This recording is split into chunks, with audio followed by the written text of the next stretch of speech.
Right, preparing our financial statements. Now there's a number of ways that we can go about preparing our financial statements, but we're going to follow a specific method which will hopefully enable you to work systematically through the questions that you are given and to work quickly through them, and also to get all the easy marks that is available. So first thing that you need to know, very importantly, step one, is the format or the skeleton of the financial statements. Right, when you talk about the financial statements, I'm referring to the income statement. I'm just going to abbreviate that with IS. I'm referring to the balance sheet. I'm referring to the notes, as well as the cash flow statement. For now, we're just going to focus on the income statement and the balance sheet. Right, then after you've drawn up a skeleton, so you're literally going to go and draw up your income statement, you put down all the totals, subtotals, all the headings, etc. And then you're going to get your easy marks from the trial balance. So you're going to work through your trial balance, and you're going to identify for each line on the trial balance where that specific amount needs to go in my income statement and or my balance sheet. Alright, so that's step 2. Trial balance figures, entering the trial balance figures next to the appropriate line on the income statement or the balance sheet. Now you can be given two types of trial balances. You can either be given a pre-adjustment trial balance, right, which will be before any adjustments, or you can be given a post-adjustment trial balance, in which case most adjustments would already have been done. Alright, in addition to the trial balance figures, you'll be given some additional information, normally additional information or adjustments. Okay, and this is probably the most tricky part of the financial statements, as this is the part where you need to think a little bit. What has happened and what should have happened, and then you need to make the appropriate adjustments. Important that you remember the double entry principle, which means that each adjustment is going to affect the income statement and the balance sheet in at least 2 places. Okay, double entry principle. Alright, so make sure when you're done with the adjustment that you've done it in 2 places at least. Otherwise, your balance sheet will not balance. Right, then we get to step 4, which is simply totaling each line. Total each line in the financial statements. And then step 5 is to fill in your subtotals and your totals on the financial statements. And that is it. Alright, so you can see here that the easy steps is step 1 and step 2, as well as step 4 and step 5. The most difficult part is going to be to determine what the adjustment needs to be and where you need to enter those adjustments. Remember, you're going to enter it in 2 places. So let's have a look at an example where we're going to look at a trial balance, and we're going to record the trial balance figures in the appropriate place on the format or the skeleton. Right, so here we go. We've got this trial balance here, a pre-adjustment trial balance for Revision Limited. The year end is on 30 June 2013. Right, so this question asks us to prepare the income statement and the balance sheet. You remember the new name for the income statement is the Statement of Comprehensive Income, and the new name for the balance sheet is the Statement of Financial Position. Now, our first step is to prepare the skeleton or the format of the financial statements, and then we're going to enter the figures from our trial balance. Now let's start off by looking at this pre-adjustment trial balance. And if you look at this trial balance, all you see is a whole lot of figures, and by just at a single glance looking at these figures, it's kind of difficult to make sense of what's going on here, and if this business is doing well or if it's not doing well. And that's the reason that we are drawing up financial statements, so that we can tell the story a little bit more clearly to the users of the financial statements. So we're trying to convert this trial balance into a format that the users will understand. This question specifically only asks for the income statement. My income statement, you'll remember, is divided into, or includes two of the financial accounting elements. It includes the incomes, which will increase the profit, and then it includes as well the expenses, which is going to decrease my profit. That's the income statement. That's going to tell me the performance of the entity. On the other side, we've got our balance sheet, which includes my assets, my liabilities, and my equities. Okay, so the balance sheet is basically going to tell us, number one, what the entity owns, that is the assets. Alright. And number two, who the entity owes money or monetary value to, and that is the equity and liabilities. Alright. So the assets represent what the entity owns. You can write that here. This is what the entity owns. And the equity and liabilities represent who and how much the entity owes. Right, remember, if the entity is owing money to an internal party, that will be equity. If the entity owes money to an external party, that will be liabilities. So see, once you've got the figures in this format here, we'll be able to make a little bit more sense of what they actually mean. We'll be able to look and see how much the entity owns, and we'll be able to see who they owe money to, either the internal parties, which will be equity, or the external parties, which will be my liabilities. Preferably, if this is your business, you would want the equity to be higher than the liabilities, because you would want the business to owe more money to the owners or shareholders than to outside parties. Alright, then the income statement is just going to show me the performance of the entity during the year or during the financial period, with a hopefully a net profit at the end of the day if the total expenses are less than my total incomes. Alright, if we have done everything correctly, at the end of the day, the total assets should equal my total equity and liabilities. That is from our accounting equation. You'll remember also that my assets increased on the debit side. So if you imagine the debit side and the credit side, if they were there like that, you remember that the assets increased on the debit side while the liabilities increased on the credit side. One last thing before we look at this specific question. My assets is divided between two broad groups of assets: non-current assets as well as current assets. Now, current assets are those assets that can be turned into cash within 12 months, typically within 12 months, within a short period of time. If you can turn the asset into cash within a short period, that is going to be referred to as a current asset. Normally it's 12 months. So for example, money in the bank can easily be turned into cash, so that's going to be a current asset. If the entity owns a debtor, somebody that owes them money, then that debtor can also be turned into cash if the company would go to the debtor and collect the money from the debtor.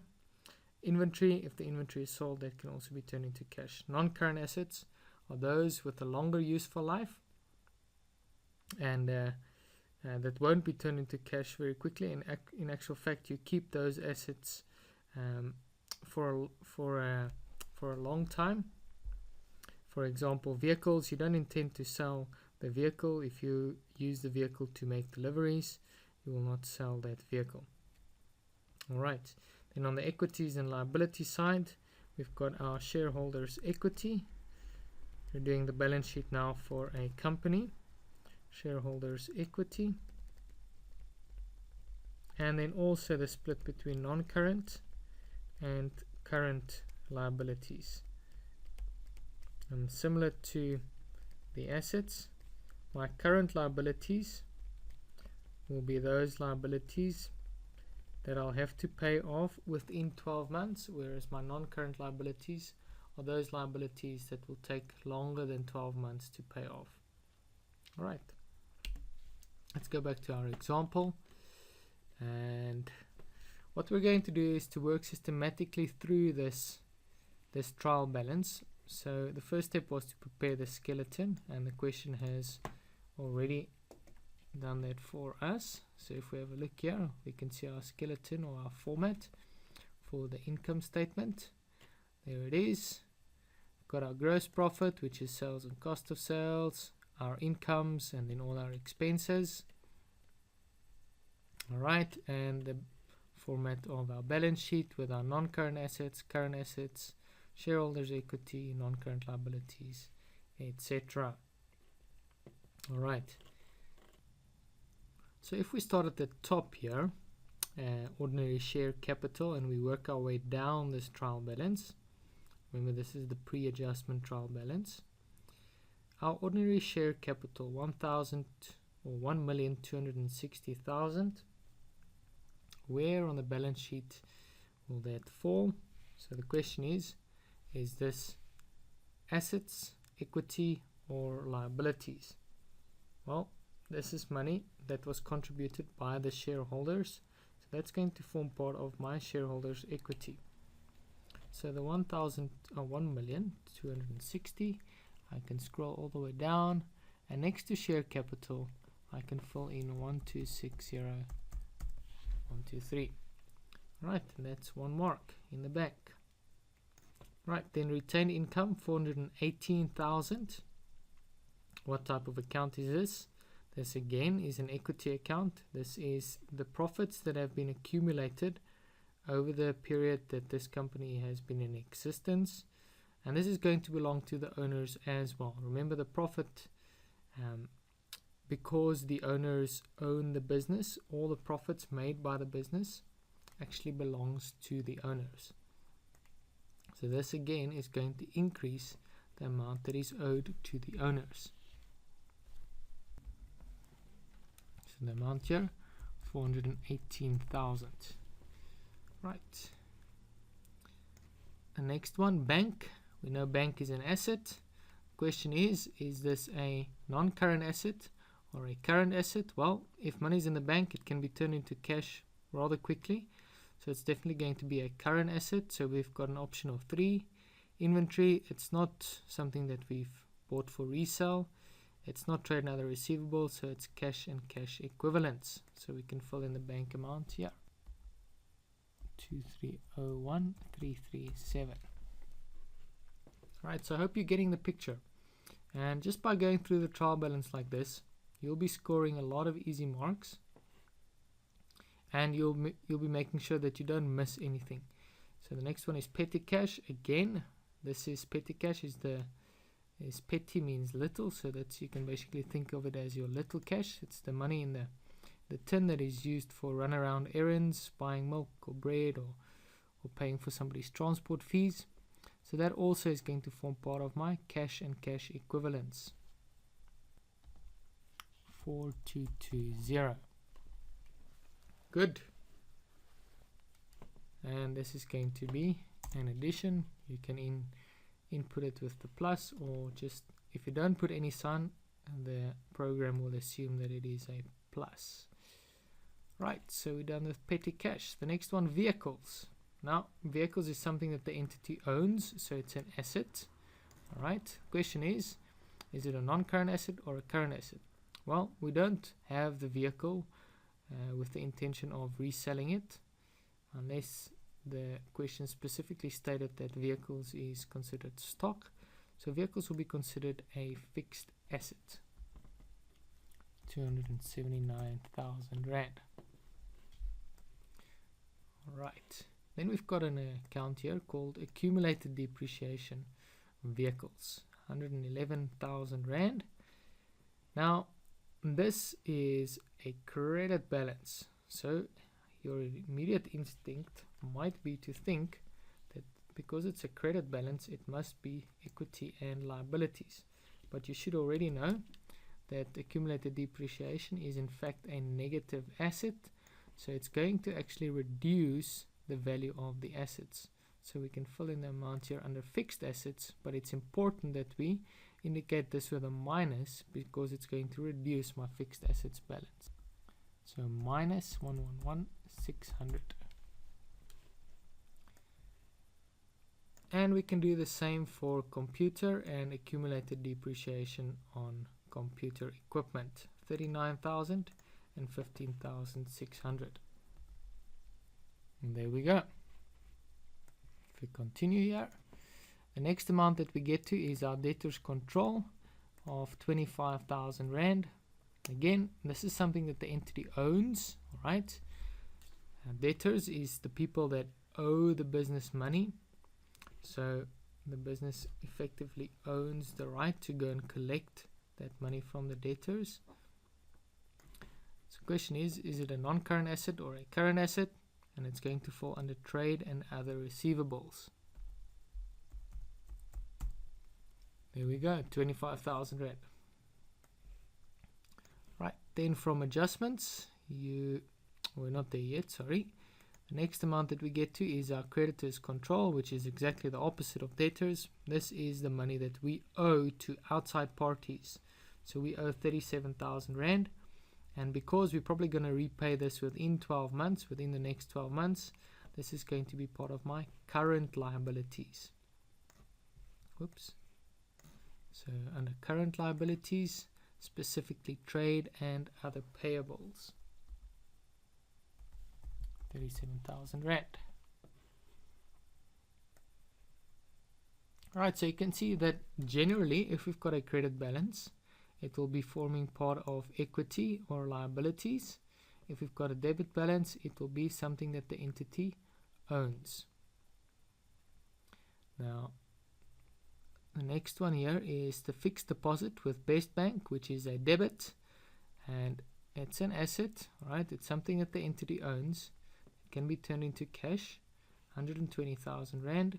Now this fixed deposit, it's not quite indicated when we will actually turn this deposit into cash, but normally the name of the deposit, fixed deposit, kind of gives it away, saying that it's there to be kept there for quite a long time. It is fixed, so we can include this under our non-current assets under financial assets. 120,000 Rand. There we go. Right, then the loan from Easy Bank. This is money that we owe to the bank, so that's going to form part of my liabilities. A credit balance forming part of liabilities.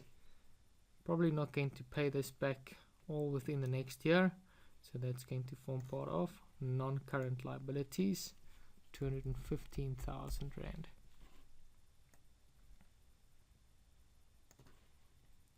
Right, my provision for bad debts, you'll remember from the previous module that there are two accounts that make up the trade and the trade debtors balance. It's the debtors control, which is the positive one, and the provision for bad debts, which is the negative one.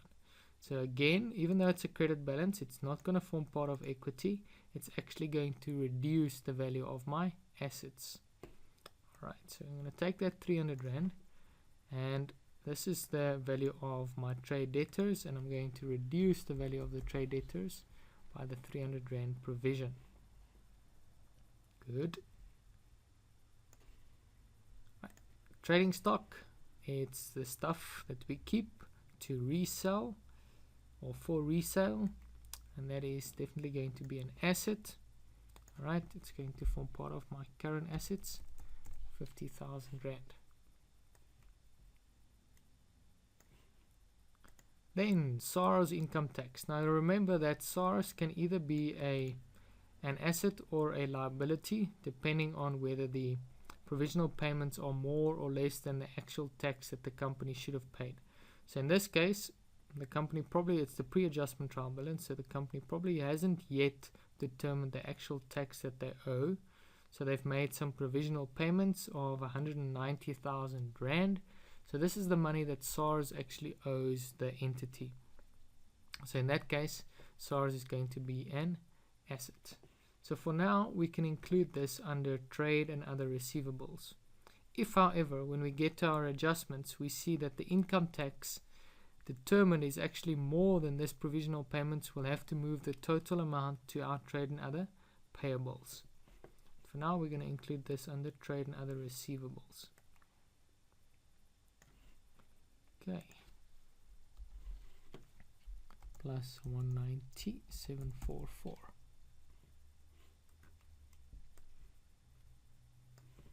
Right.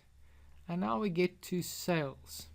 So just quickly to note here, normally your trial balance is divided between the balance sheet section and the nominal account section. Now the balance sheet section is everything that is going to affect your balance sheet. And the nominal account section is normally the accounts that is going to affect the income statement. However, there are one or two accounts that do affect the balance sheet directly or indirectly.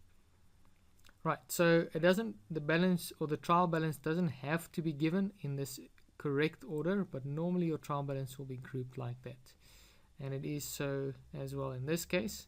So now we get to our nominal account section, which is my incomes and my expenses. And the first one we get to is sales, 101.3 million. Okay, so we can fill that in. Remember, incomes and expenses are going to go on my income statement. And remember, the link between the income statement, the net profit that we're going to determine on the income statement here, is going to be included eventually here on my retained income figure in the balance sheet, and you'll see that at the end of this question. So we've done sales. Next figure is cost of sales. Now when we get to the nominal account section, the credits are normally incomes and the debits are normally expenses. So cost of sales is going to be an expense, and it's going to decrease my profit at the end of the day. So I can indicate that with a minus. Alright, so important when we complete the step 4 and 5 that we indicate cost of sales with a minus.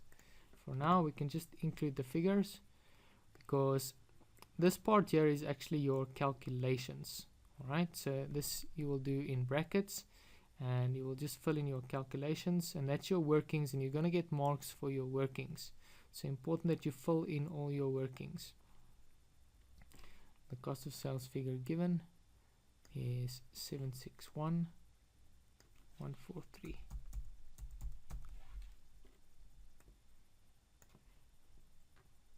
Right, and you can then go and do the same for your rent income, commission income. That's going to form part of other operating incomes, and all of these expenses all the way up to water and electricity is going to form part of operating expenses. So you can fill that in on your income statement. I'm quickly going to do that. Right, so there we go. I've included my other incomes and I've included my operating expenses. The final account that we need to include is my dividends on ordinary shares. Now, dividends is a distribution of the company's retained income or its net profit. So that is going to be included next to the retained income line. And because it is a distribution of profits, we're going to indicate this with a minus. So our dividends, we're going to subtract minus 180,000 Rand. There we go. So we're done with step 2. We did step 1 was already done for us. We did step 2 where we entered the trial balance figures next to the appropriate lines. Next will be the adjustments and the calculations, and then finally step 4 and 5 where we just total each one of our calculations and we calculate the totals and the subtotals on the balance sheet and the income statement.